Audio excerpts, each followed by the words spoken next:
Hi everybody, I'm going to try and do a quick tutorial about how to do this Roll-A-Haring project. So the things you will need today are a pencil, sketchbook or a piece of paper, the Roll-A-Haring game instructions, a die, and a scrap piece of paper. Now if you don't have a dice, that's okay. You could just write down the 6 numbers, 1 through 6, on a little piece of paper, each one on a separate piece, throw it into a cup, and then pull out a new number for each turn. And then just put the numbers back in each time. So the first thing that you will do is write down all of the categories from this game onto your little scrap piece of paper. So I have head, arms, legs, symbol, lines, and item. So I've already written down all of my categories, so I'm ready to roll. So for the first roll, I have a 4, so I'll write down a 4 next to head. I have a 3 next to arms, 1 for legs, 4 for symbol, 4 for lines, and another 4 for the item. So I'm going to use this then as a reference to figure out what my project will be comprised of. So I will have the number 4, which is kind of like a sideways head. So I'm just going to kind of do a quick sketch on my scrap piece of paper so I know what it is that I will need to draw for my different sections. Then the arms are a 3, and so they're like crossed, almost like mummy arms kind of. And then for the legs, there's a 1, which are bent knees. I have a symbol, which is the X.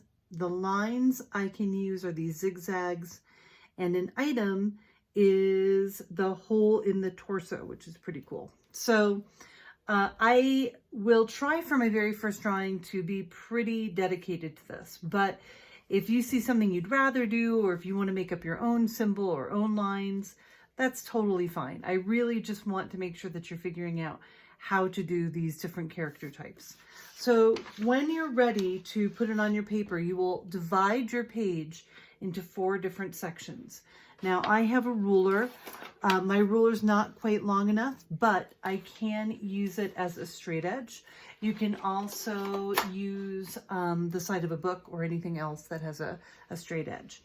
So I divided the paper into 4 pieces. Now in this section is the Roll-A-Haring. So that's the activity we just did. This section, same thing. So I'm going to do that activity twice. Down here, however, this is where you're going to do your own style. So you will bring in the same style of Keith Haring, but you're going to create an original work of art. So here is an example I was working on. I had the head was the number 3, the body or the arms were a number 5. Now the arms on this one didn't have a body, so I kind of had to improvise and make my own body on this one. The legs were a number 1, and then of course I got the camera for my items, the crosses for the symbols, and you can always replace those with any other symbols that you feel more comfortable with. And then the lines that I had were those little dashed lines from the number 2.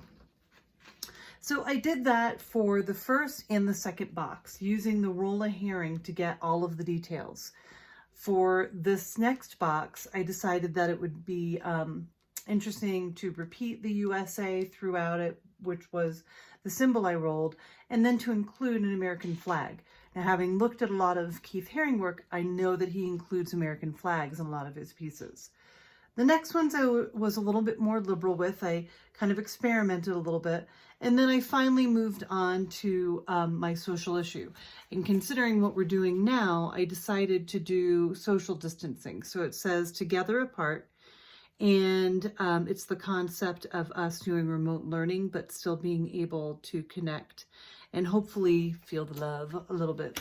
So I also mixed up the different materials I used. I used markers for these two, watercolor for this, and colored pencil for the last one. Each one is outlined with a fine point Sharpie or just a regular Sharpie if you want thicker lines.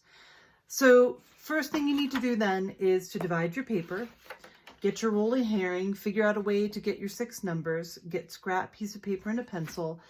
Then after you've sketched up kind of what that first one is, you can start laying it out on the page. I would do it lightly so that you can edit if you need to. That way, if there are lines you don't want, or if you want to move things around, you can. So these 4 are really meant as rough draft ideas for your final. So these bottom 2 will be rough draft ideas for your final project. Your final will be a 1-page design on here, which will fill the space, and it will be one of these 2. So for my example, I would probably do my original together apart image and fill a whole page. We're basically making a social issue poster using Keith Haring as our inspiration. So I hope that helps you get started. All of the instructions are on the Keith Haring slideshow that is shared on your Google Classroom. If you need anything, of course, you can always email me, and I'll look forward to seeing your work.